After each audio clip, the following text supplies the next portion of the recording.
Hello everyone, good morning. Yeah, I just got up from bed and had my coffee, so this is my morning voice. Konnichiwa, ohayo gozaimasu to our Japanese viewers. And of course, kamusta sa mga Filipinos na nanonood ngayon. So yeah, I would just like to talk a little bit about our channel, the Boken Hunters. So I created this YouTube channel to make videos of my adventures because I enjoy traveling with my friends, having fun, discovering and trying out new things, and of course, inspiring others, especially my students.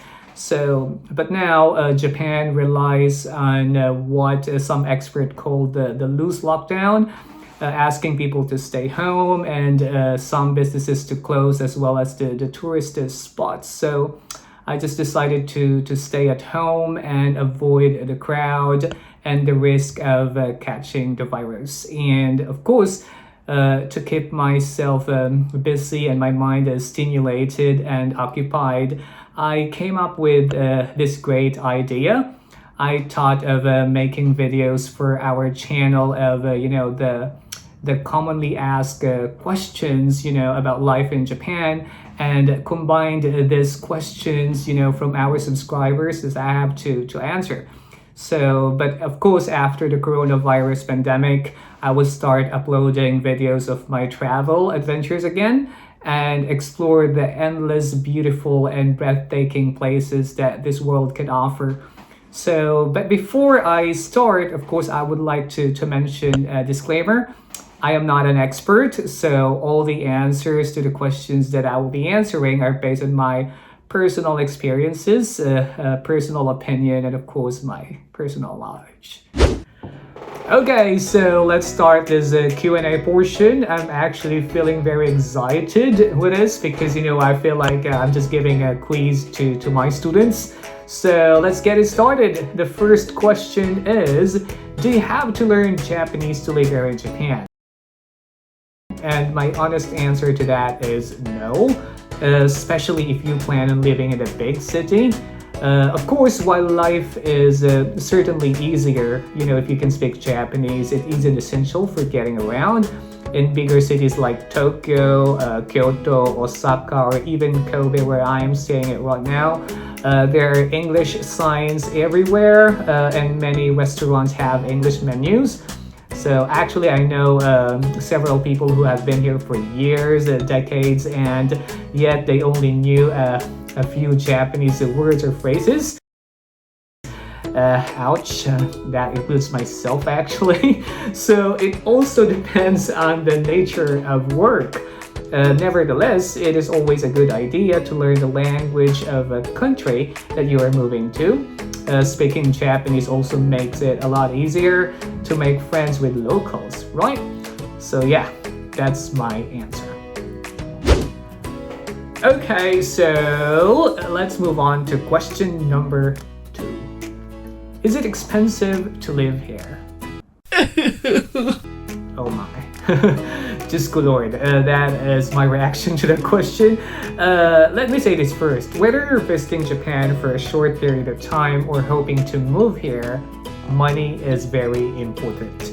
And to answer the question, is Japan expensive, varies like other countries on where you want to live or visit. So let's talk about rent.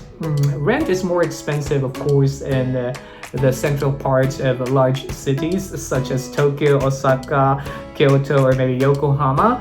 So Tokyo especially is an expensive place to live. According to some of my friends, a rented room in a share house would cost around 40,000 yen to 50,000 yen. And you can be expected to pay around 80,000 yen for a one-bedroom apartment. That's just very expensive. 80,000 yen is like $800, or in the Philippines is around like 38 to 40,000 pesos a month. So I heard that most people who work in Tokyo live in surrounding prefectures such as Saitama in the north, Chiba in the east, and of course Kanagawa in the west, where the rent is more reasonable. So of course the cost goes up with the size and the distance from the nearest train station. Yeah, for example, here in my apartment, I live very near the Yogo JR station, so it's a bit expensive. I live in an apartment with 2 bedrooms with a common wall, and I pay 61,000 yen a month, of course excluding the bills. So in the countryside, rent is much lower. You can find a 1 bedroom apartment between 40 to 50,000 yen a month. So how about food and drinks? Food and other expenses are not that much more expensive than other first world countries, I believe, though Japan is considered to be one of the most expensive countries here in Asia. So if you live in Japan, buying things like fish and local vegetables are cheaper compared to buying red meat or imported items or goods. So I have some tips for you guys, in saving money here.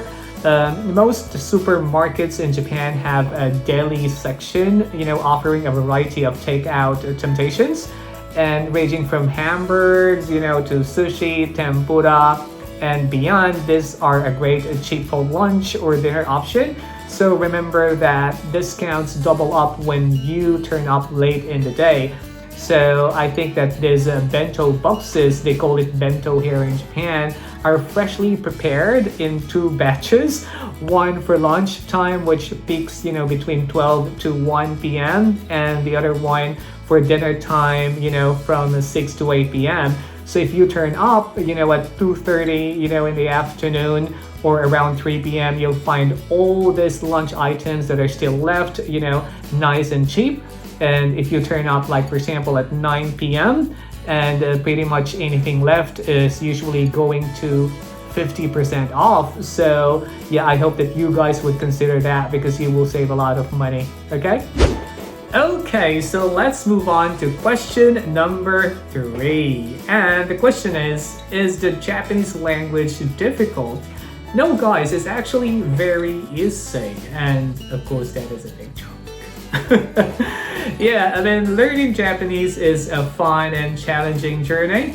So my answer to this question depends on your first language and how much you would like to learn the Japanese language. Yeah, for example, Chinese people have a much easier time in learning the writing system because the Chinese characters is very much similar to the Japanese characters, especially the kanji, right? So in general, Japanese grammar is fairly straightforward, though there are some unusual rules when it comes to things like base of the wake and countable objects.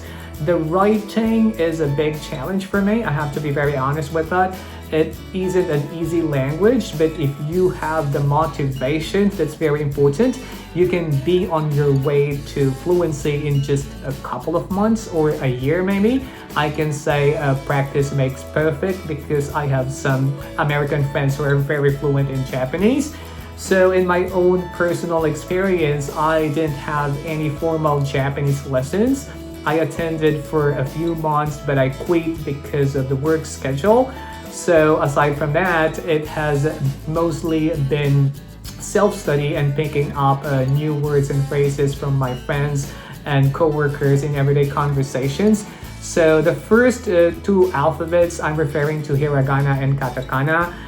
They are a bit easy, but the third alphabet, which is the kanji, is the most challenging aspect, and I think most of my friends, are going to agree with me on this.